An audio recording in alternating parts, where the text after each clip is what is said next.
All right, welcome to the Death Before Decay podcast. I'm Dr. Elliot Humiston. This podcast is about creativity, business, confidence, identity, and building meaningful things around us.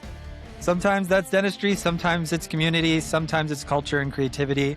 Mostly it's just about having real conversations with some interesting people. And today we've got my old buddy Andrew Jakus with us here today. How are you doing, Jakus? Doing great. Thanks for having me today, guys. Yeah, absolutely. And we've got my co-host John Erline with us today. Thanks for having me. Wearing his Back to the Future shirt, which he wanted to display. Yes, I thought this was appropriate for the guest because he's super cool, and so is the shirt.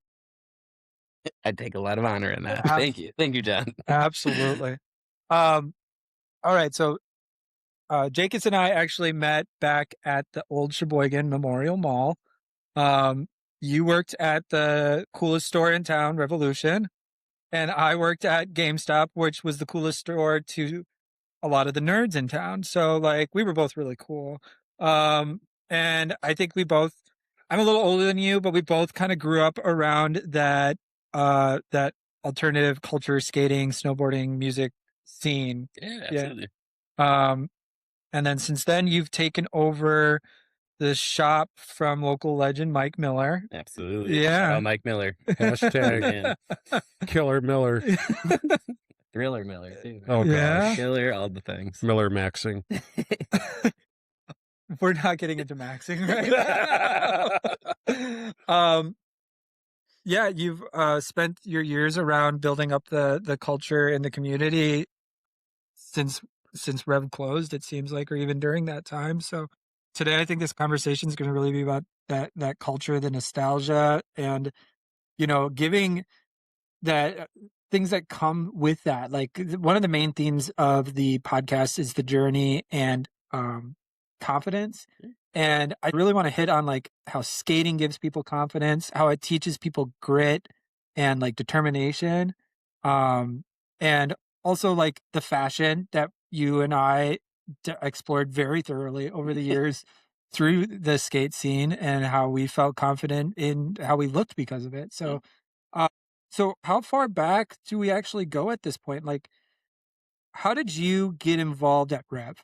Yeah, absolutely. So I started skateboarding kind of right around that like Y2K time, early Sure. 2000s. I had some older cousins that were into skateboarding. My older brother and I kind of jumped into it at the same time. And it was everywhere. The music, everything embraced it. Yeah. That was, that time was like, it I don't think it can ever be recreated, right? It was such a powerful time in skateboarding Right. because if you think about it, like, there was 5 professional skateboarders who had primetime MTV television shows at that time, right? It was everywhere. Whether you were a skateboarder or not, you loved skateboard I didn't culture. think about that. Oh, Yeah, think yeah. about it. Yeah, 'Cause- it's wild. yeah. It's wild just like how popular it was, right? And I would say actually, my roots in skateboarding started a little bit before like it really boomed. Yeah. And that was more like in the time that I started working for the shop and stuff. So for me, growing up just a little, skate rat kid, and the shop, and this is the really cool role that skate shops and surf shops play in their local community. Like, it really is the hub, right? Like, Yeah. especially at that point where you didn't have access to the internet like we do today. No, You didn't know what was going we on. barely had a skate park. I mean, I remember that thing opened. Yeah. Like, Yeah. we were hitting curbs on the road and getting kicked out of different areas because we weren't supposed to be there. You guys actually created a whole new industry of sign making that says no skateboarding allowed. Yeah, that is Someone made true. money on Yeah. Somebody Yeah. definitely made money. Was an emerging market. But then skate parks happened. Yeah. Well, and it's actually kind of crazy when you think about like how much skateboarding has even just shaped like architecture, right? Like, if you go to like most downtown areas and stuff, you'll see like notches cut out of Yeah. every ledge that you go to. Yep. You'll have, like railings end off in a purposeful way that they can't be skateboarded Yes. on. Like, it really has impacted so much greater than the Yes. actual like activity, that it is. Yeah. I mean, architects have skateboarding to thank for all of that. That's super interesting. So architects and designers are like, okay, now we have to put this through like the skateboarding and rollerblading filter. Absolutely. No, they really do. Do you, They really do you do. remember when they first started putting the brakes on those metal like pins that they would Yeah. put in it, and we would just knock them off? Wow. Yeah, absolutely. Absolutely. Or like railings with Take gaps that. in between them. Yeah. And Take No, that. all sorts of different ways they would try to do it. But Yeah, but then they put the gaps in the rails, and then we realized we could jump the gap. Yeah. anyways, more cool if you went over the knobs that they put on there. It just made a more gnarly grind. Yeah. So, Did you always know you were going to stay connected to this world somehow, like in your professional career? no, absolutely not. I actually was completely out of it Yeah, for a season of life. because I think And you and I both kind of left Sheboygan around the same time. yeah, Yeah. yep. I left for a little while, moved to Madison. Did some schooling there at the tech school in Madison, and then after that, kind of had a season of a lot of traveling, going around. Started a small skateboard company called Amity with my brother and my good friend Ben.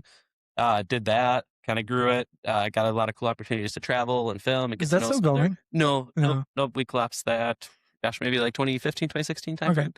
I remember Um, it. Yeah. yeah, the cool part about that was it actually ended on really cool notes. We all kind of realized like because it was working, right? Yeah. It was growing. There was popularity. It was doing that, and me and my two business partners kind of decided like, do we actually want to take this serious, or do we just want to kind of Yeah. let it be what it was? And it kind of got to that point, a little bit of a crossroads where we had to make that choice of Sure. like, hey, we're either going to do this for real and take it serious, or we're going to let it be a great memory that shaped us for those years and let it be what it was. Being aware of your capacity is super important. You can overstretch yourselves so hugely. easily. Yeah. Oh, Hugely. gosh. We were all getting married and, Yeah. in the process of starting families and having kids and all that. Sure. So it also just made a lot of sense there. But no, I left, I kind of left skateboarding and surfing and snowboarding and everything around the time that I got married. But also it was taking too much priority in my mind and in my life. And it just got to a point where it just kind of became an unhealthy obsession. Yeah, I can see that. And so I really stepped away from it completely and got into working in youth development. So I just had a real passion for, working with kids, especially kids that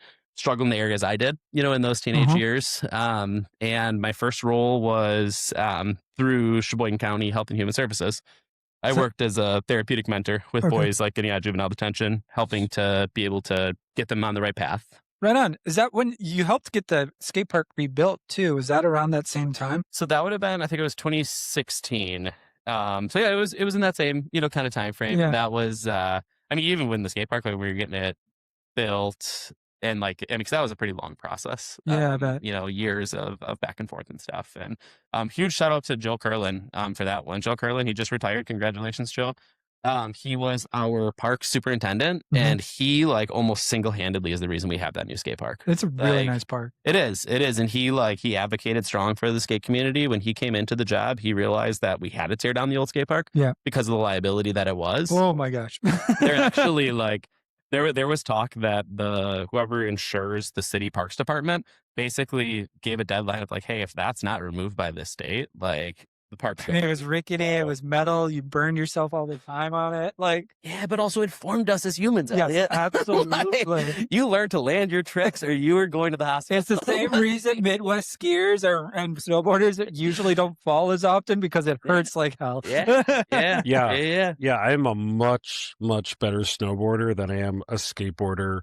So I remember getting my first skateboard. It was the Porn Star brand.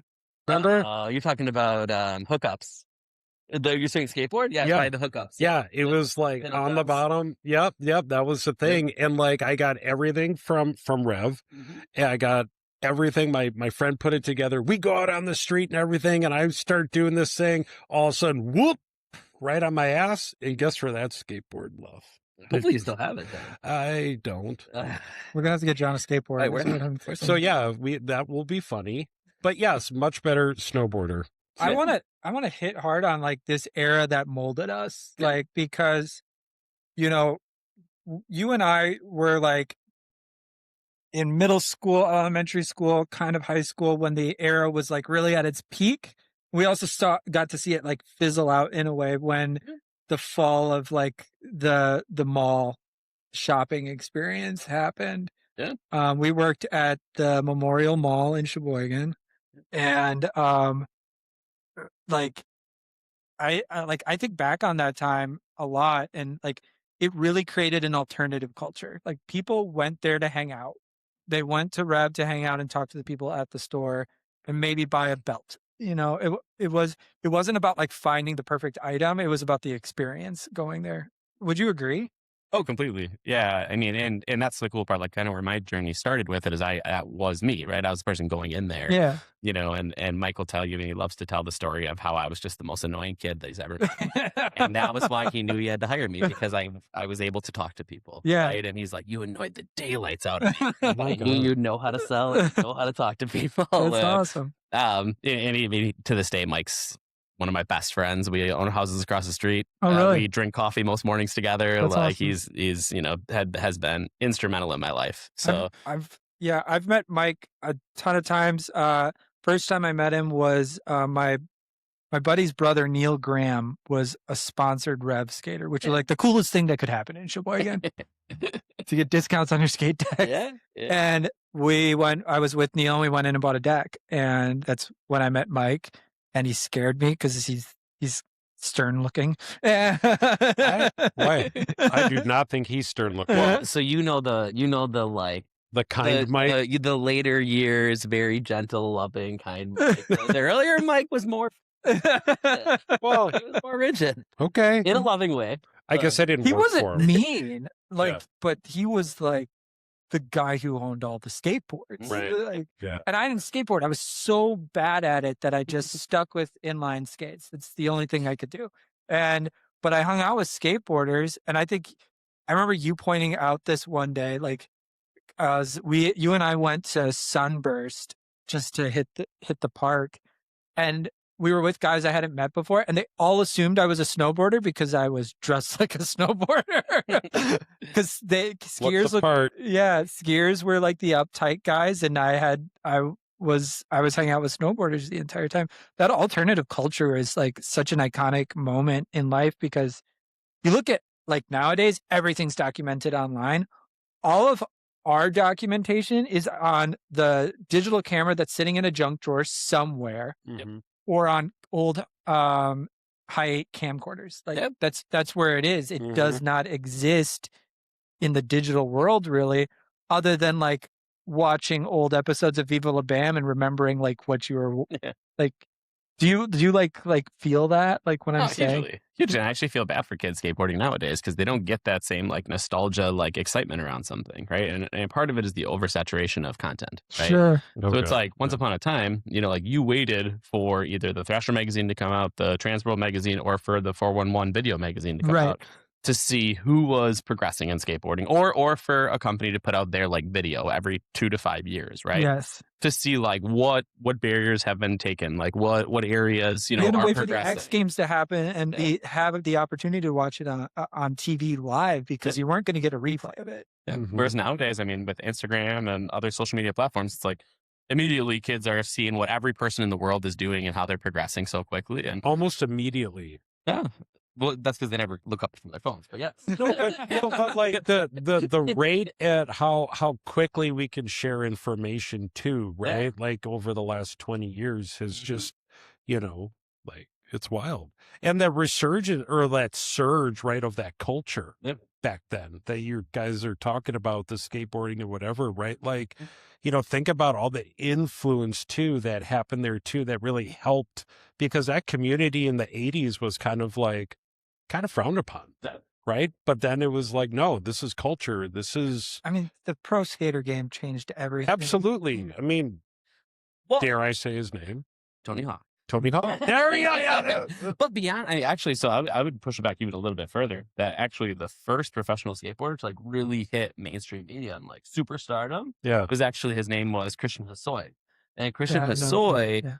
him and Tony Hawk were like, when Tony Hawk was like highly competitive, right? Like the two of them battled it out. Tony Hawk was like the nerdy technical, like dad ran the ASA or whatever, the skateboard contest, and was like very straight edge, like well put together.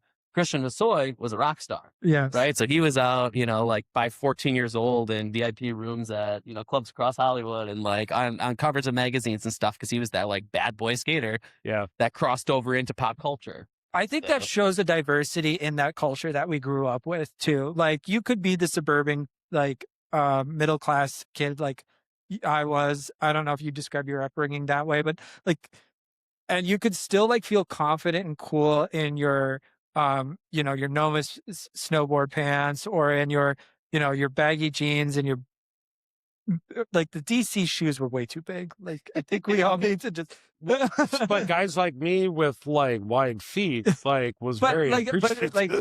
I gained like a new like level of confidence from that, and Yeah.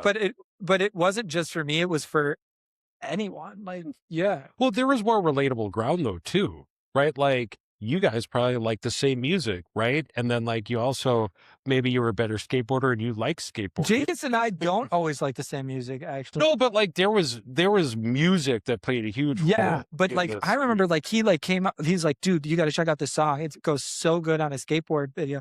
And I thought it would be like some like thrasher metal song, and it was like just this groovy thing. And I was like, I would have never thought of this, but that's the thing. Like I don't know why that memory stands out in my head so much.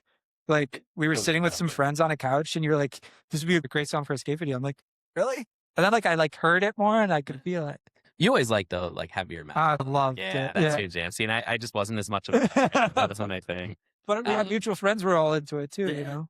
So what is really interesting about skateboarding, right, is, and I think that part of this, it goes to the confidence you're talking about, Elliot, right? That skateboarding, you know, especially at its core and in its introduction, it was very much of a, I don't care what is happening in the rest of the world, skate or die. Like I'm going to do what I like, what I'm into, and I don't care what anyone else cares about it, right? And that's something that's actually, I think, been lost in the skateboard community world now. And as a dad, as a older person now, I think it's good actually that left. You know, don't come swinging at me, people, but I think it's good to have, you know, diversity in your life, to have different things that you're into, different interests and stuff. But like that wasn't the skateboarding that we grew up.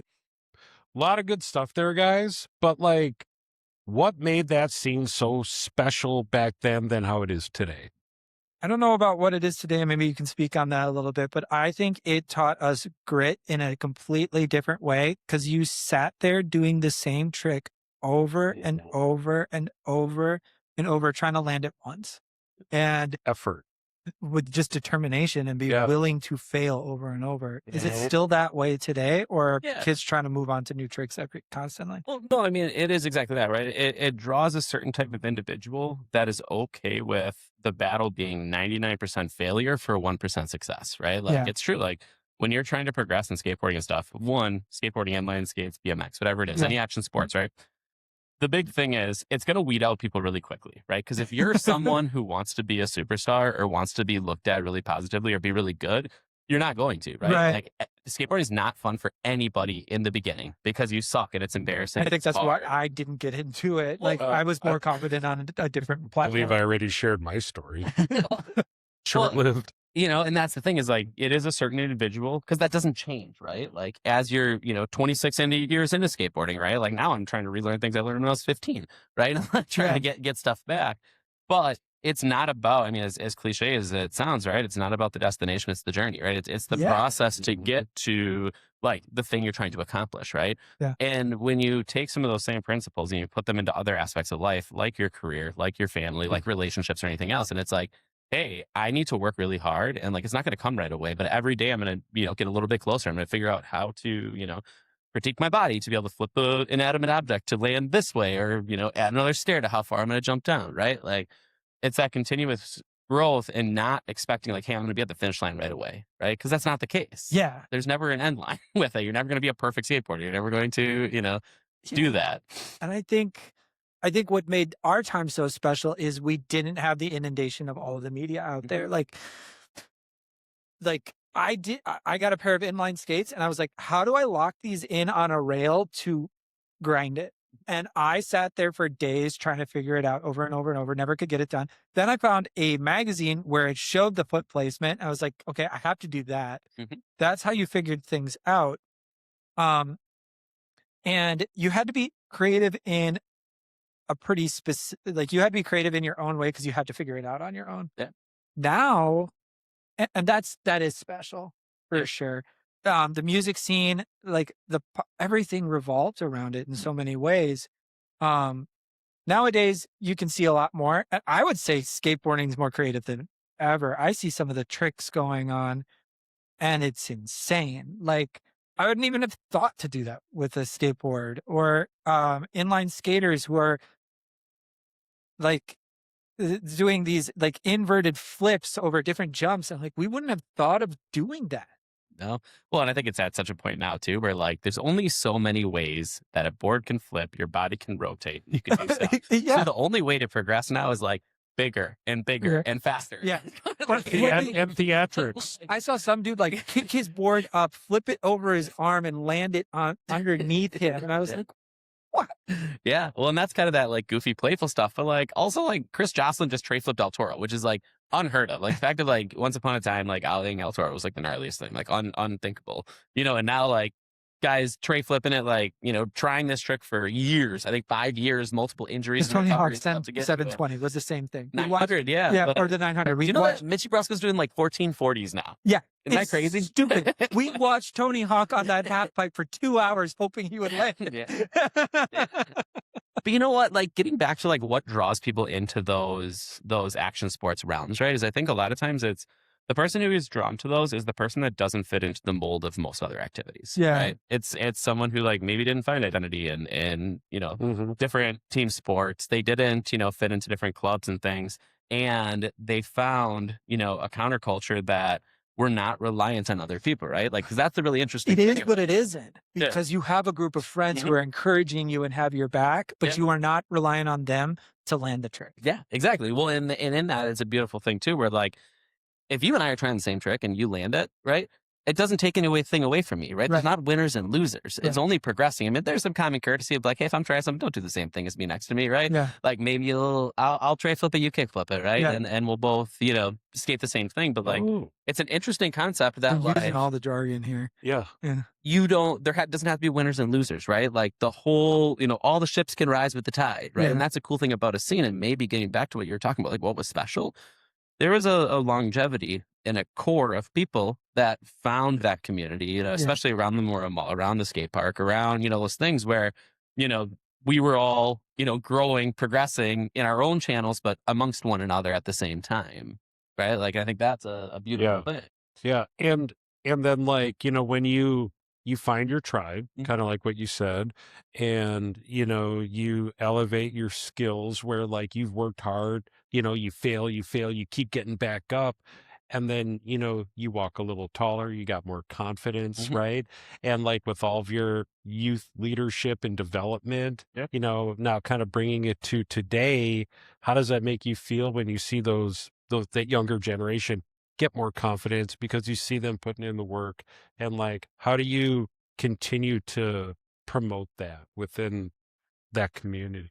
Yeah. I mean, I think a big part of that is like, you know, for youth, especially my years in youth development, it's like, set your own goals. Make sure, like, don't look around. Don't care about what other people are doing, right? Like, your only goal is to be able to continue to better yourself and continue to grow and set those goals and achieve them and become the person that, you know, you want to be, right? And that's one of the big things is like, it's really hard, you know, in a lot of organized sports and stuff. And I'm not bashing organized sports. Like, I love basketball. I really enjoy it. Later in life, I got into it. Go Bucks. Go Bucks. Yes, thank you. That's what I'm going to talk about. Very welcome. No, but like, you know, it's really hard to do when you're like, you know, in organized sports and you have the right, because you're constantly fighting for positions. You're constantly, you know, trying to one up someone else to progress yourself and stuff, right? And that I think can be good. It's fueling, right? It can be a positive thing for kids, but also like, if you're not that, it's really easy to step back and be like, well, I'm not ever going to be as good as Elliot, right? Like, never going to be as good as Elliot. So why even try? I think for my personality, that was one of the things that frustrated me the most about it, is because I always wanted to be the best at things. But then I would find these moments where I'm like I felt relaxed about it too. Like, I'm just going to land the things that I know that I can hit. And it almost helped me mature. Yeah. And I found leadership through these communities. Like, you know, we worked retail, like we became, I don't want to say figureheads, but we became people that people would look up to. Like, everyone who wanted to know about the next big game would come to me to talk about it. Or when I was in music, it was the same thing. And now that I'm in dentistry, everyone wants me to look at their teeth. And for you, it was like moving into this community of working with the youth and things like that. So like, I just can't I don't know how to hit strong enough on how formative that culture was. Yeah. Oh, absolutely. No, I completely agree. And I think this also has a little bit of it too, where like you always were kind of, I want to say second rate, but like you were looked down at a little bit, right? Like what you were doing was not socially acceptable, right? Like by being a skateboarder, by doing it, like, I was going to say this, the stereotype is that, you were a troublemaker. Yeah. But it wasn't like you were picking fights. It was you were using your craft and skill and passion. People didn't want you. I picked a lot of fights, dude. Yeah, I was about to say, there was plenty of fights picked. I didn't get a lot of fights. But Just hear me out though. But the stereotype was troublemaker, right? Like, no matter what, like 100%. Where you were skating, where you shouldn't have been, or you are apparently picking fights.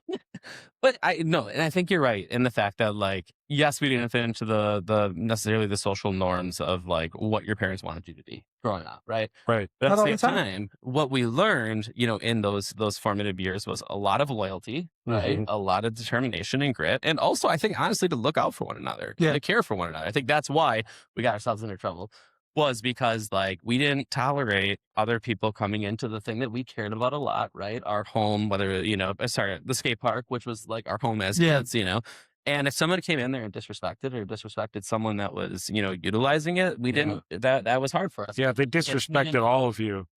Yeah. I mean, that was, you would see, I think the one, like, we'll call it aggressive argument that I saw that always stuck out to me was some kid just trying to sit there and learn how to ollie, and then this like dude who wasn't really part of the skate culture was just ripping on the kid. And there might have been some physical contact from like a much more experienced skater against the dude, but like there was an embrace of everyone from every level. But I think I want to move on to some more topics here because we could talk about the impact of this culture. I want to talk about like carrying culture forward. For me, it was taking over my dad's practice, turning like the grit and determination that I learned from that scene, from music, from skating, from retail, and like bringing people confidence through their smile and through a healthy mouth. So, and that kind of came from my dad, but for you as Mike, so like, what made Mike such an important figure locally at that time? Because he opened the first skate shop. Yeah, absolutely. Well, I mean, one, he gave us, like, as skateboarders, a home. Yeah. Right? He provided, took away barriers to equipment, to cool events, to access to information, and a lot of us job opportunities, right? Yeah. Whereas, like you said, like, I'm not going to, Cold Stone Creamery is not going to look at me, the skate punk, and be like, yeah, I'm going to invest in that kid. Right. Like, that's not what they're looking for. Like, what is my resume? Like, skateboarder, troublemaker, petty fights. Right? Yeah, petty crime. I haven't been suspended in 6 months. Yeah, right? Whereas, Mike really saw that and saw a lot of the strengths of, us kids. Like I think about like, when I started there, right? Thinking about like Steen Graham, Jess Stricker, Lindsay Gore, like Ben Nitch, a lot of those people, right? Like some of us fit local guys. Yes. Of us fit into. For people who are listening to this podcast, these are all local guys from that scene. Yeah. Which, some of us fit more into, I guess, social norms than others of us. But like we found so much identity and purpose like through that role and through that position. And Mike did such a good job of that. I've actually like I wish that you could almost do a case study because he could sell that to employers for anything. Because like we did not make much money. Like Mike did what he could, right? But we're in retail, right? Yeah, and it's a local business too.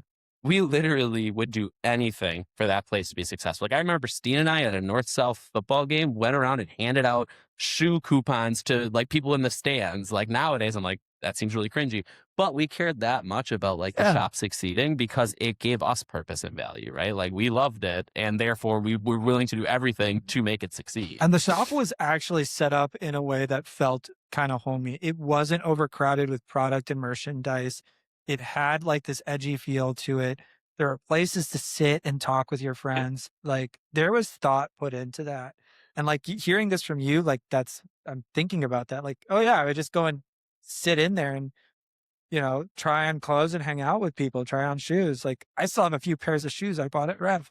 But like, Mike also knew too that like community is extremely important and a sense of belonging. That's it. And I have, I think we've all had a feeling or we felt that way, right? And, people like Mike kind of amplify that energy around like, hey, I understand. right? Like, here's a community for you to come in. Like you said, I've broken down barriers to the equipment, to the swag. You can look the part. Ellie can show up as a snowboarder. He's hanging out with these guys, you know, so it's like, that sense of The word you're belonging. looking for is poser. Elliot was posing.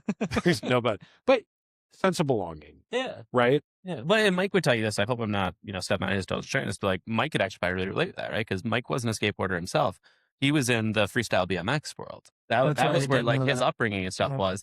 But he saw skateboarding. He's like, that's so cool. Like, Yeah. that's so cool. I want, just. I didn't know if he that. didn't Like, skate at all. I knew he BMX. yeah, no, he's a big, super good snowboarder, good surfer, good wing footer, all that kind of stuff. He was a really good BMXer in the day, but no, skateboarding is just something that he loved, the scene of and like The culture. skateboarding. Yeah, the culture, because skateboarding did have such a great impact for such a small thing. Yeah. Right? Like it really did. Like whenever something was cool in the mainstream, skateboarding was past it.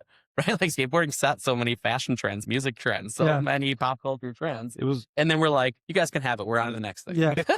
and also it was a means of transportation for some folks, right? I mean, like some people, they couldn't get a bike and they just need to get there quicker, and they're 2 feet and running. So yeah. For sure. Absolutely. I mean, so many kids, their skateboard was sitting in their locker at school, not because they were going to go and do tricks after school. It was so they got there. And then that translated into longboarding and all kinds of other areas that we take for granted now. And like for me, like some people don't realize how much a local culture depends on a few people quietly keeping it alive. Absolutely. Yep. And Mike did a really good job of that. You are continuing that to this day. I'm trying to put my own spin on culture in dentistry by really trying to jackhammer against the rigidity of how people. Dennis just said jackhammer after admitting he's a dentist. Yeah, we don't use those anymore though. Only for the really good teeth. Sorry, I had a comment though. Okay. But do you think like local culture really does like stand a chance of disappearing without people like intentionally trying to preserve it? Oh, completely. Mm-hmm. Oh, completely. And that's one of the things that's really cool about, Sheboygan and Sheboygan skateboarding is like, it is like, I will tell you, like, especially since those glory days, right? The early 2000s, skateboarding has gone through huge steeps and valleys, right? It always more has. valleys than mountains, right? Right. Like, it's really seen low points and dips. And what I will say is, in terms of like industry worldwide and stuff, Sheboygan has actually fared really well, right? Sheboygan has actually had a pretty strong, consistent skateboard scene through the last, 50 years or whatever it's been now. And part of that is because, like you said, there are people that are keeping that flame lit, like kind of the night people, keeping a fan kind of thing, keeping it going. But also on top of that, because we are a small scene, we're a small community, we have a shop and a hub and everything, like we can really steer that ship pretty easily, right? Like, for example, I think it was end of 2023, right? We saw a huge drop in skateboard usership, right? Where it was like, probably 40% of skateboard decks, which is like one of the few ways we can really measure, like, because obviously with skateboards, you break them, go back and get them kind of thing. We probably sold 40% of the skateboards that we did the year prior. Right. Okay. And I actually, unbeknownst to me, I didn't even look at this until I was like running end of year numbers. Yeah. And I was like, whoa, that's like, I had seen like right when I go to skate park, I see less people skateboarding, but it's not a really easy measurable, right? No. Some people don't go to skate park or whatever, all different ways. But what was really cool actually, and we're just super blessed to have an awesome skate scene, like older guys in the scene who like really care about it and come and volunteer and do free kids skate camps. Shout out Jason Shimnati. You really have led by example in that area. So major coolness to you. But and so many others. I mean, I could shout out a million people that are instrumental. But what we did was when I saw those numbers and it was staggering to me, I called, together the guys, kind of the ones who influence the scene, and we all met together at February in the shop, right? And we said, hey, skateboard usership is down. We all care about this. What can we do? And like, why is it first? And like, what can we do to like fix it, right? What we had noticed, kind of our takeaway from that meeting was, we have focused so heavily on kids, right? At that point, I think we were doing 12 free kids skate camps in the summer, right? One event for the general population, right? And that was it. So it was like our focus was so much on kids and entry-level skateboarding that we have totally neglected people that were already in skateboarding, like the older, population that wanted a reason to gather and get together and do stuff. People who wanted to get back into it too. Precisely. And that's actually was, once we started talking to some people like, hey, why aren't you skating anymore? The story that we kept hearing was a lot of the people that I did skate with stopped, right? They're having kids, they're focused on their career, they had a bad injury, whatever it was, right? And like, I would still love to skate, but I don't know anyone to skate with anymore, right? So what we came out of that meeting with was, hey, let's cut back how many kids skate camps we're doing, right? Let's cut that down in half.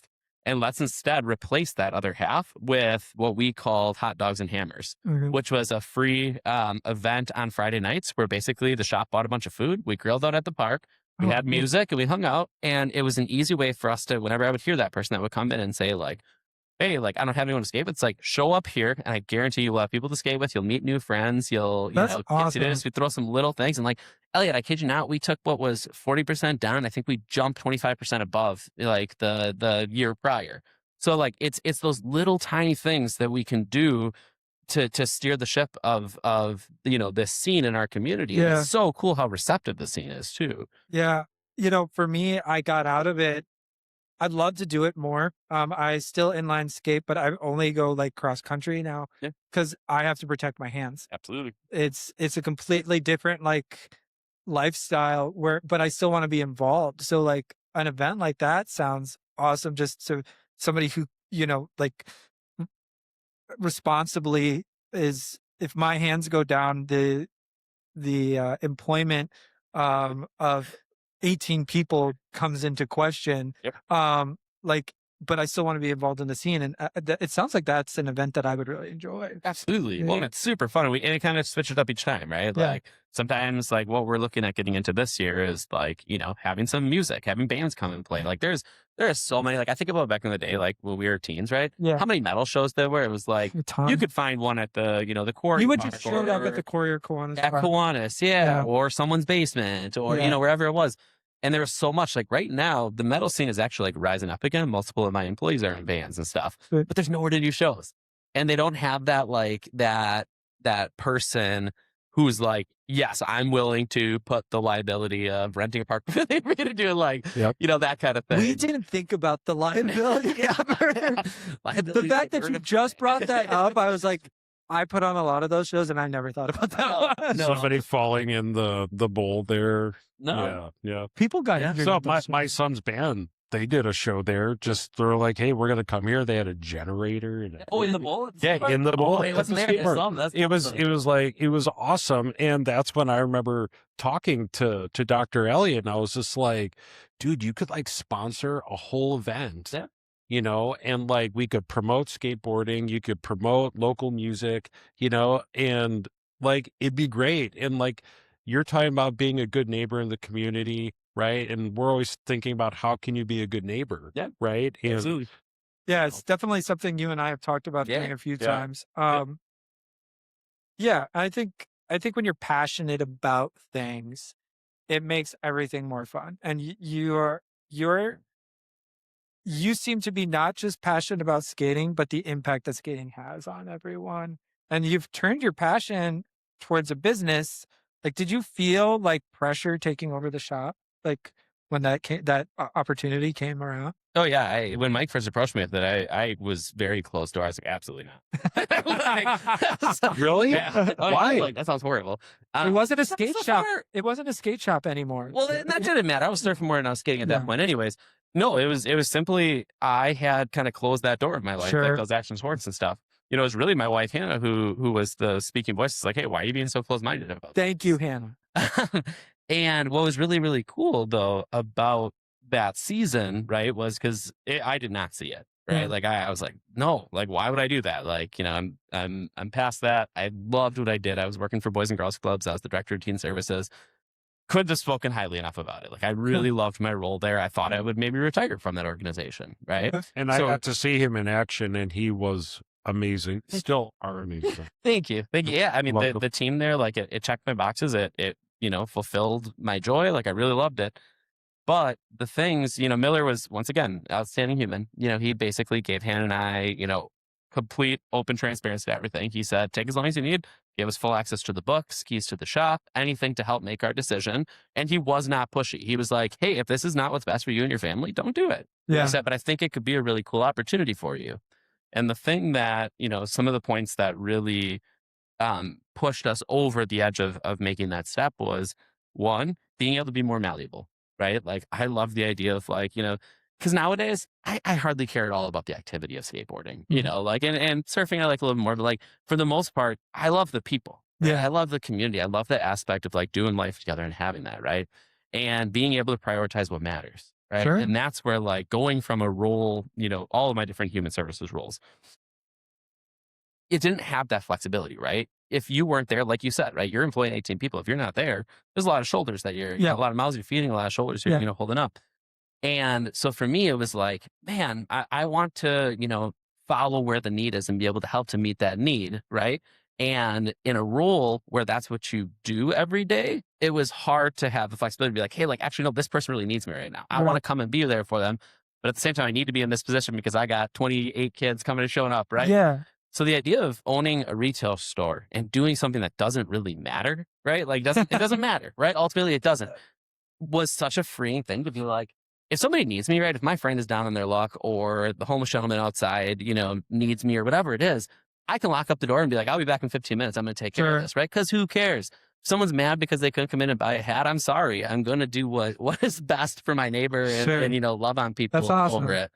But the other part, which I think goes more into what we're talking about, is the ability to raise my children up in the scenes that shaped and formed me so much. Wow. Okay. Like, that was the part that got me so excited because... Is that why you brought the skate shop back more heavily? Kind of. I mean, I don't know, not necessarily. I mean, the skate shop was alive and strong. I mean, there's great, carriers of the torch. I mean, Matt DeMaster ran the shop after me, and then Keith D'Amato after him, and Mason when it Anderson became EOS and Revolution was kind of in the basement, it just didn't seem like it was the priority anymore. Now I go in and skating feels like the priority. Yeah. Well, and that's just kind of my functional brain. Like my years of Boys and Girls Club and like corporate nonprofit was very much of like function and flow and prioritizing and planning, all kind of stuff. So like for me, it was like, I don't want to, if I'm putting together a skateboard and that's a 10-15 minute ordeal, I don't want to be downstairs as people are coming in and out of the shop upstairs and not able to greet them and not able to be right. So for me, function wise, I was like, I need to move this upstairs. So that way I can do that, interact with, create that community feel, kind of that bullpen atmosphere and not be like, I'm down here. Let me not do anything. Kind of deal. And that's like all three of us. We're like a function first individual, right? Like it needs to work first, right? Like, and then you think about the design or how it looks like after the fact. Well, maybe 100%. it became more like that because Mike was more focused on surfing, like you said, and the skateboarding wasn't as big of a high point. But well, and I think that one big thing too, right, is the shop is coming on 30 years. Right? Like it's coming pretty quick. Crazy. Now you have to sponsor an event specifically here in Sheboygan that promotes a skateboard tournament and a concert. There we go. Yeah, with also orthotic insoles in all of our shoes. Yep. But so you gotta imagine there were so many different seasons and chapters of the shops, right? So it was less actually, and in defense of Mike, it was not trying to lower the position physically or whatever of skateboarding. I wouldn't say that. No. It was actually him trying to honor the integrity of what the shop is and the history of the skate shop, because the skate shop and the surf shop are separate, right? Yeah. So it was more like, I want to still provide the skate community their own house and haven separate from the surf Okay, so that was the idea. That was the idea of it, right? Cool. And for me, it was like, I see how they can always be the same thing, right? That was the hard thing. Honestly, I wanted to kill one or the other. I wanted to kill, when I bought the businesses, I wanted to either kill EOS and have it all be under Rev Board Shop, or kill Rev Board Shop and put it all under EOS. And I couldn't do that, right? Because they both had their own history, their own sense of life, their own. Yeah, man, they got roots, and you can't really. And if anything, you found a way to combine them. I try. I try. And sometimes it's really confusing to people because they're like, wait, why is that say Rev on it, but this is EOS and this and that? And it's like, you just got to play in my crazy brain. I would, my response to that, you're asking the wrong question. Because it's mine and you can't tell me how to do it. Exactly, dude. Don't tell me how to work. Yeah, I'm also closing the doors and going somewhere else anyways. Bye. But owning a business can be like stressful too. Like, as I've learned over the last few years, like we all. I mean, I'm just speaking for myself. Sorry. But people see the fun side of creative businesses, but there's still like this pressure and responsibility underneath it. And where you feel a responsibility to the skate community, is that correct? Yeah, absolutely. Yeah. So, what do you think is important in staying authentic while still trying to survive financially? Like, how do you like teeter totter that? Is it like getting a group of skate guys in the room and saying, "Hey, what works and what doesn't"? Was that it? Well, no. So, to be really honest with you, skateboarding is easy. Skateboarding, like skaters are so loyal and like, thank you guys for supporting the shop for as long as you have. Like Yeah. skateboarders, like they come, they get their shoes, they get their skateboards. They're not going to like, if you break your skateboard, you're not going to sit and wait for a board to get delivered 2 days later from online, right? Like you're going to the shop and you're going to go buy it. No, because can you get back to the park? Yeah. Exactly. So like skateboarding is actually probably the easiest business to be in. Like it's not that lucrative, right? You don't make a lot on it, but it turns, right? It works. And like, skateboard sell and it is what it is.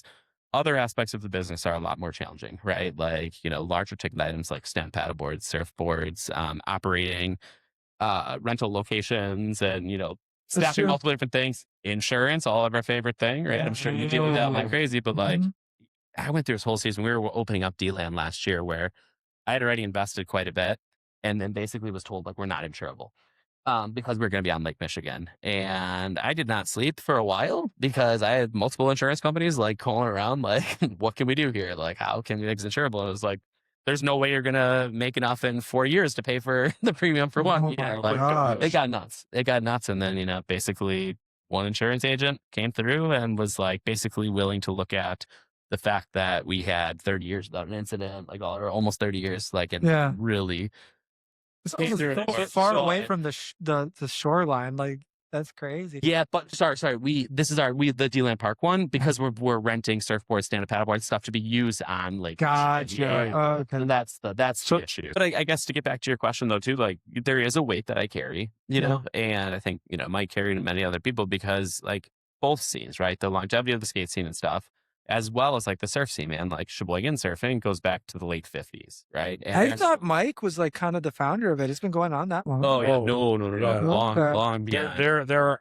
other individuals locally who we will not name that take a lot of credit for that. Yeah. I mean, there's a lot of people throughout the years that have surfed in Sheboygan and on the Great Lakes, but so that's the other hard part too is like carrying forth the like kind of torch of the surf shop in a way that honors and respects them and also holds the integrity of surfing on the Great Lakes. That's a big thing, man. Like surfing in Sheboygan is special. Like it really is. Like, I've never done it. It's not because the waves are the best. It's not because of, many other things. There's so many factors as to why it's special, but you also, that can be ruined really easily, right? By not doing things, appropriately or right and stuff. So that's where like that actually carries probably more weight and keeps me more up at night is like the surf scene. Yeah. And just handling it well, being a good steward to it. Cool. Like then there's lots of avenues to that, but well, we want to move on to building community anyway as a topic here. So this seems like the perfect transition. What role does the community, the business play in the community identity? We've hit on pretty hard here. Yeah. But why would you say local culture matters over like, global culture? Like, why is the local culture so important? Yeah, totally. I mean, from the skateboard side of it, right? A lot of it is just like that is your family, that is your tribe, that is your scene, right? So like most of the time, actually kids these days don't really care about like professional skateboarders and stuff anymore. They care way more about the local legend, the local hero. Like really? Yeah, absolutely. Like we I talked should have to more time. Yeah. Well, and there's always been that, but like we used to care a little bit more about like who was the up and comer, right? Nowadays they're like there's so many good skateboarders in the world and there's so much exposure to everyone that like they care way more about like that's true. We had like 12 names that we cared about back in the day. Yep. So that's actually a really cool thing that has happened in skateboarding, but in surfing, sorry, rephrase the question again. It was how does the shop what impact the community? What role does business play in community identity and why does local culture matter? Yeah, absolutely. Well, and I think it goes back to what I was saying about like having something special, having something unique. Like what is really cool about the Great Lakes and surfing and just like Sheboygan and surfing is it's stuck in this bubble of the early days of surfing, Yeah. right? Where surfing, when it all kicked off, it was not about anything more than taking an inanimate object and finding a way to have fun on something you have no control over, that is a wave, right? And it was that activity, that like conquering the wave, figuring out how you can manipulate, this surfboard to be able to make it do what you want, right? And just that like joy and time, right? It's such a like a connection with nature out there that, is so pure and so fun and enjoyable, right? But then what happened in the surf scene across the globe is it became an industry, it became a business, it became a competition, it became so much of a uh, industry, right? That it was no longer about me connecting with nature, being out there. It was, I need to get good enough that I can get sponsored by Red Bull, that I can win these competitions, that Sure. I can do this, all this other stuff, right? Great Lake surfing, we all suck. Right? Like, Yeah. there are some that are better than others, but for the most part, we all suck. And there's not industry on the Great Lakes. There Right. never will be, right? No, There's it's not not big going enough. to be, a bunch of surf shops and high school surf teams and all this stuff, right? It is still about that pure activity that is going out and enjoying the activity for what it is, right? And connecting with the people that are out there and being able to enjoy, something that you have no control over, right? And there's a huge sense of gratitude as well, because like, surfing on the ocean, one, it's a lot more predictable because you're dealing with, swells and systems that are coming over huge bodies of water that are the oceans, right? Right. Whereas Lake Michigan, whereas Lake Michigan or any of the Great Lakes, you may have a 90-minute window where it's working. And so it doesn't matter what you have on your schedule. You're dropping what you're doing because you're going to get out Yeah, there and I mean, enjoy that 90 minutes. that's how one of the coffee shops in town ran their business for a long time, was with the Weather Channel. And I remember walking in, Yeah. and they Shout would, out to Teak Fippen. He's the man. yeah, Teak would just leave. Yeah, I'd like to actually touch on something, just like this is more personal, a little off script, so I apologize. That's okay. But when it comes to the surfing scene and as a storyteller, right? Like, in my own backyard, I think I was really disappointed in myself that I didn't kind of run to start documenting that scene earlier. But I did document the surf scene here in Sheboygan for 4 years. And I called it Project Surf. That's SERF with another local. I did not know about. Oh yeah, that. man. Yeah. Really, really cool too. Yeah. So You did a good job. Very good job. Okay. oh, this was great. And when we talk about how being accepted into a culture that I wasn't actually participating in, but I wanted to help amplify, tell the story.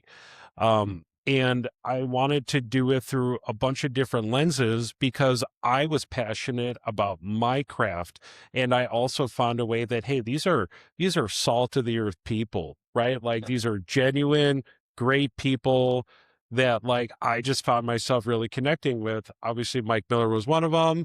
And like even when I approached this, I went to EOS. I went and talked to the Godfather. I was like, "Hey, I kind of have this idea, like I want." Am I allowed to? Yeah, I mean, honestly, I mean, like sometimes like penetrating those groups can be kind of hard, but like because no one knows the intent. And honestly, Mike is like had how many people. Or now hey, we want to do a story on this, and that, and then the follow through is done, Yes. and I was like, nah, man, I'm into it. Like the portraitures that I capture, the activity set, like the storytelling, the camaraderie, like all that stuff. Like I felt it was accepting, and I, made some very good lifelong friends, like, Grant Davies, right? Like he's been here twice, just to, do some stuff for his son, and then a passport photo. I'm like, dude, just come in. I'll do the passport photo for you. But anyways, Grant's awesome. he is. But like Love Grant. looking through that community through my camera, though, was something very, very special for me. And I saw it. I saw the love. I saw the tribe, and I saw how accepting it was, and everything you're talking about. I'm like, yep. So, Thank you. Well, and actually, you are like the person that everyone would love to be there, right? Because like it is so rare that you get like documented, what you're doing. And it's exciting to be able to see, like, because you don't know, right? Nor do you really care that much about the performance. It's more about like, but it's fun to see like, oh, wow, like, yeah, I did take that turn on the wave. I did, Yeah. get some air there, like whatever it was. So no, like, I mean, I know that everyone, I had a great experience working with you on that project, and like, obviously the outcome was incredible. Like, Yeah. you were an That's incredibly awesome. gifted, photographer and storyteller. Oh, So thank you. I All could do right. better though. Well, I learned something new about John today. One of the big reasons I wanted to get you on here is because you and I think have both put effort in staying true to our younger selves as well as aging and maturing. You know, I left Sheboygan for 9 years, something like that. And, I was a metal kid. I was a musician, was a skater, just really ingrained in the, quote unquote alternative scene here in Sheboygan. But then I went to dental school, which is all about like pounding the personality out of you. Everything is done to like really strict standards, which it needs to be. Yep. Because you are working on people's health and then their mouth, and you are in charge of it. But it's really, you can really lose your identity in there, because you are all like, they dress you the same. You're trying to everyone's trying to hit the same standard and caliber and this and that, and our entire day is eaten by studying and by education. And I fought tooth and nail to like keep who I was. I would like blast metal music in my headphones at all times. I tried to go to local shows whenever I could. I, you know, rather than hang out at the bars, I hung out at the pinball clubs. Like, I was doing different things to just try to still be me, because I knew sooner or later I'd end up back in my community, and people would expect to still find Elliot. Yep. And did you find pressure in that at all? Like, do you feel like you've stayed authentic to yourself? I mean, now it's really easy. Yeah. Like in my role at the shop, because you just get to be Jakus. it's just me. Yeah. So You're no 100%. longer Andrew. You're Jakus. Yeah. But I would say that in my years of youth development, right, in more professional roles, for Yeah, sure. because you get to see it in kids all the time. Like, Yeah, well, and it was kind of fun because I always kept a skateboard in my office. And I was the bad guy, right? I had to be. I was the disciplinary. I was Were you? the final line of, I was the final So line you used of. the skateboard. No. And honestly, man, because both of you probably know, like, the fun-loving Andrew, like, I could be mean. I knew how to hold down discipline when it came to keeping a safe environment. You're very black and white with what's right and what's wrong. Yeah. Yeah. Right? Like, in, Expectation. yeah, you're, focusing on being a good human, right? Especially in that role. Well, and keeping people's kids safe. Right? For sure. And that's the big part. But, Stay authentic to yourself. Yeah. But I would always keep a skateboard in there, and my good friend Bailey, who worked with me for almost 6 years there, she was like my number 2, the site coordinator, and every couple of months I'd bust out the skateboard and be like, I just make sure I can still kickflip, because this is years where I wasn't skateboarding at all. That's awesome. And I would sometimes wipe out really hard, and she would always laugh, because she'd be like, you don't skateboard anymore. And her husband was like one of the best skateboarders to ever come out of the state of Wisconsin, Matt the Master. Love you, Maddie. Okay. Likewise, I love that guy. He's Yeah. the best. Both of them, they're just great people. Bailey and Matt are great. Baby, too. I know it. Again, I don't want to digress too much, but I had a little thing with Matt, last year. What's up, Bailey? No, not like that. No, but what was funny is, like, so I met him through the Project Surf thing, right? I photographed him, and then he had me photograph his proposal to Bailey, and then I worked with him on his entrepreneurial side with, the keychains that he made out of recycled skateboards, which was really cool. And that kind of like fostered his like CNC machining thing and like programming, and then as he went more on in his journey, now he's, like a financial advisor guy or whatever. Sorry, Matt, it's something like that, but like, but it's like, so I actually ended up doing this post about how like I had been photographing him telling his story for like years, and I put this thing on Instagram where it talked about like my experience with him and how we collaborated, and that never would have happened if I that one day was like, hey man, can I take your photo real quick? Yep. So cool.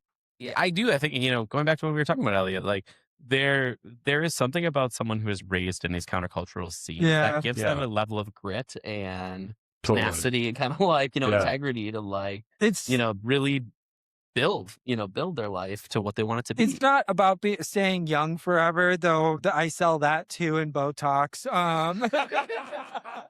Facial There's maintenance. facial maintenance, but it's not about staying young forever. It's like staying connected to what made you actually feel alive. And skateboarding, that culture, the people, all of that was super important. Yeah. I will say, like, in those years of youth development, one of the things that like really helped me to kind of stay alive was like being able to see my former self in the kids that maybe Yeah, I didn't. saw that a lot in martial arts when I teach kids and I see the kid with the ADD or is klutzy and like I don't want to brag, but like martial arts was the only thing that ever came naturally to me, like purely and simply. Like I was a small kid, but I was not afraid of anyone. I would get in the ring with anyone that I could. It's all point sparring. Like I'm not looking to kick anyone's ass, but like The that. skate park for that. Yeah, I went to the skate park for that. Oh my God. We come full circle. But when I see a kid who's definitely struggling at home or in a social way, that in the same way that I did, being like growing up in like a kind of sheltered religious community where the people that I hung out with were in that community, and there was nothing wrong with it. It just like I got to public school and I was a huge dork and I didn't know how to handle it. I'm watching the same thing that other kids deal with too. And I'm like, man, like nothing changes in a lot of ways. Like culture and like society can change, but how a kid like ages, I think that's valuable. Oh, hugely. Hugely. I think that like, that was almost a strength or a superpower it gave me, was to like not write off those kids that sometimes, may slip through the cracks at public school or may slip through the different areas. And like, those are the kids that like my heart went out to the most. Like the kid who is acting out because of like, what is the reason they're acting out? Right. What need is not being met in their home, in their life? Like, what are they going through? Like, and being willing to, walk through the muddy water with them and like help them. Like, I always believed like every single kid is one supportive adult away from being a success story. That's all. Like, and I firmly believe that to this day. Like, I totally agree. And my version of that is meeting people where they are. Absolutely. Like and when you've walked that path and you're like, man, I'm on this journey and I got to meet them where they are, instead of you coming into like, no, you got to do this. Yeah. And if you meet them where they are and you can speak their language, and it's like there's a breakthrough moment with that mentality. But if you come in and, you're trying to be like, here's how you need to live your life, it's not going to work. And I'm like, that's the same thing. That's the way I treat dentistry too. Like if I get somebody in the chair, they're not taking care of their teeth. Like, look, I can harp on you all I want. And I don't want to harp on you at all. Like this is, what you need to do. You know what you're not doing. Mm-hmm. Flossing. Yeah, it's usually flossing. But you'd be surprised how many people just don't brush their teeth. Dude, that's so good. Every time I go to Taylor Drive Dental Care and I get asked the same question, and usually Angie is my hygienist and does an amazing job, and she's like, flossing, and I'm like, I'm not gonna lie to you, as needed. But that's what's great about so every day. Twice a day. As needed by my own opinion. But what's great, but to Dr. Elliot's point is like, to go there, like be judged, that doesn't happen. They're like, well, we all know you should be doing that, but hey, like we can't do it for you. Yeah. And I will still be here when you get cavities because you're not doing it. Yeah, or you make more money. Yeah. Well, I'll make more money. Supporting you. Trying to support you, man. But I will be here to fix it when you need to. Or if you want to pivot in your life and you need help, I'm here for you at that point too. Yeah. I have, I've had patients who've like definitely going through some sort of like mental health crisis and things fall apart. And like, I've seen people turn their lives around because you just gave them the chance and made them feel like they had someone to talk to about it. One of the things I love about the season of life we're in with having the shop, like so many people, like just the community we've been able to build, like people that come through the doors that like, they're not there to buy anything. They just need someone who's going to ask them how they're doing. And like, and like, I've been becoming really close friends with a lot of the unhomed population that, reside around our shop.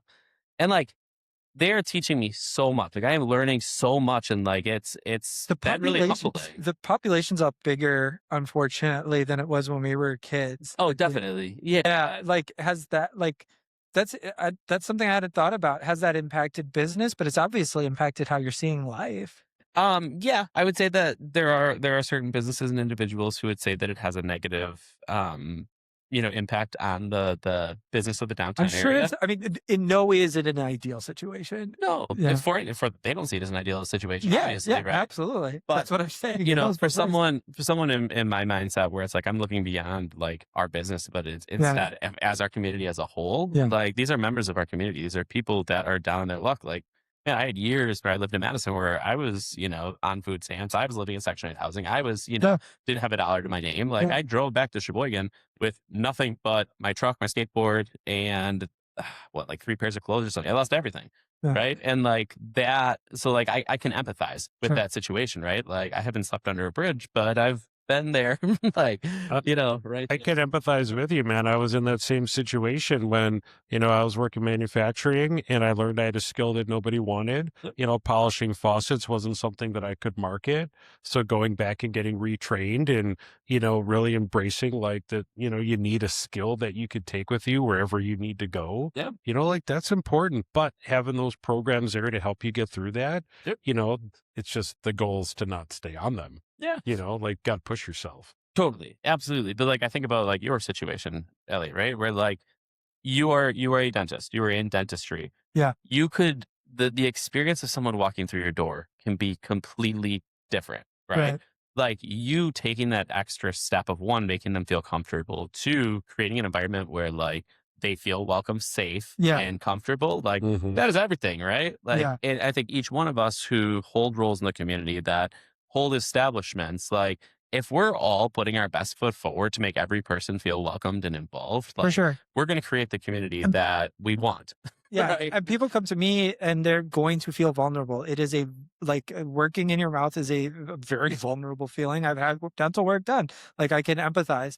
But it's like doing everything you can to just make people feel more comfortable. Like it's not just about getting them numb and everything else. Like we, rather than have your waiting room laid out with a bunch of like just stereotypical like waiting room chairs, get rid of them, put couches in, put like make people feel more comfortable, put tiny houses on the TV, do something different. Yeah. And then when they get to the room, like, hey, do you want to chit chat with me back and forth, or would you rather put noise canceling headphones on and jam out? And I think the reason that I was like kind of able to highlight those things, because like at a really like high level, that makes sense. Like, oh, obviously that's what you want to do from like the psychological standpoint of making people feel comfortable. Yeah. But it just felt more authentic to me because I went to dental school so much later than most people did. I had a really like strong self-identity at the time, and I didn't lose that, and I've brought that back home. Yeah. No, and from what I can see, man, you're doing an incredible job of that. Thanks, like, man. it's funny. Someone actually we spoke on this podcast, but with HIPAA, I'm not going to say anything. That's fine. Mentioned to me how great of an experience they have with you. Like, and he's like, cool, and he has arm tattoos. I was like, I've known Elliot for a long time. Predating the arm tattoos. Yeah. You know who you are. Yeah. But that's but that from a dentistry standpoint, right? Like there's a stereotype, right, of a dentist. I can't relate with that dentist. Yeah, it's hard to, right? Yeah. And I think that's what's so great about Dr. Elliot is that he's so relatable, and Thank he's you. No, you're relatable Appreciate and you're not afraid to show who you are. Like we said, like you got tattoos, you've been on a billboard with tattoos, and has there been anything negative about it? Absolutely not. I mean, not into the business. I mean, Right. we maybe it's a filter of keeping people out who would be judgy, Then they're not for you. Yeah, there's other dentists who can help them. And that's okay. Absolutely. That's the beautiful part. 100% okay with it. I mean, what is there, 65,000 people here? And there's In this community, there's almost 100,000 people in the Sheboygan County. okay, almost 100,000 in this community, and you have X amount of people that you could serve daily, even if you were packed, and it doesn't even come close to that. No. And Plenty that's out okay. there. I think that's such an interesting thing. Sometimes people think that they need to be everything for everyone. No, that was one thing I abandoned. That was like, I think I've said this before, but it's like my message to anyone who's getting into dentistry or getting into a new field is that you do not need to please every single person. Right. It is okay. And that was like the message that I came in with was, I don't need to be the dentist for everyone. If they don't want, there are certain things that I'm not going to compromise Yeah. on.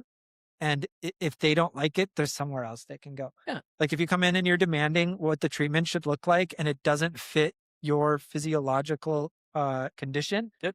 sorry, I can't do anything. I'm not going to commit fraud. I'm not going to I'm not going to go past my ethical standpoint. Absolutely. But there might be someone out there who's willing to flex a little bit. So Yeah. Well, I think that like, it can be dangerous, right? Because you can't decide who you are the dentist for, Yeah. right?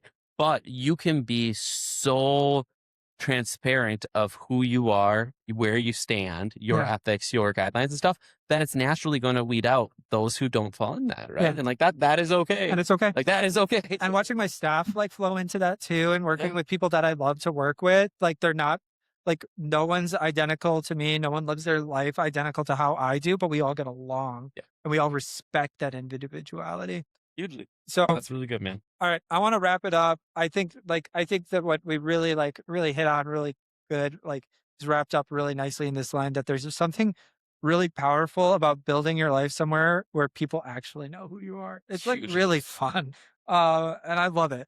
So Dude, that's been mine and my family's intention. I should really say my wife. Yeah. Our intention has been to shrink our world. Yeah. Right. And so like we have what we call kind of like our missions field, right? Which is basically south of North Avenue, north of Indiana, and then basically 9th Street to the lake. And our goal is let's try to do as much as we can in that area sure. so that we get to know that community. That's like awesome. we shop at Slow Food Market, we shop at Nature's Best as much as we possibly can, like for all of our needs. We support the Weather Center and the Paradigm and, all of Stefano's incredible establishments. Yeah. Like, because we want to, one, invest in those, that are in our neighborhood, but then also like we have how many businesses and stuff in that area. Our son goes to preschool at the Art Center. We both work in those zones. Like, and that's like, man, it's so cool when you can shrink your world. Yeah. It becomes more enjoyable. You enjoy the people that you see. You get to build deeper roots and build those interactions. And like, so I couldn't agree with what you said more. All right. Well, I appreciate you coming on the Death Before Decay podcast. It was a blast. One of the things I really wanted to hit on one of these early episodes is getting somebody in the entrepreneurial field that knew me well and I knew them well. And this was a blast. Do you have any social media accounts or anything like that you want to push? People check out the shop, anything like that? Yeah. So on Instagram, the surf side of things is eosurf.com. Or sorry, at eosurf, but there's also eosurf.com is like our website and stuff. And then the skate side of stuff is at Rev Board Shop. I also would encourage you, if you're interested in learning more about Sheboygan surfing, kind of the history of it, what makes it special, all those things, check out Hometown Hype Sheboygan on YouTube. And it is the publication is The Inertia. It was a really cool project. We were part of this last year. Awesome. We can really kind of talk about what makes this community that we have so special. Yeah, I'd like to just touch on it real quick. I know we're wrapping up, but so he co-led a production with another local videographer who's fantastic. Shout out Cole Sheldon. Yeah, Cole Sheldon. And they put together just an amazing documentary style around the surf scene here in Sheboygan and interviewed local legends. It's great. Definitely check it out. Yep. Hometown Hype Sheboygan. Check it out. Cole Sheldon, Falls State Films. All right. This has been the Death Before Decay podcast. We will have another episode out in 2 weeks on a Thursday, but I hope you enjoyed this one and I hope you all have a fantastic day. Thank you all. Thank Bye. you.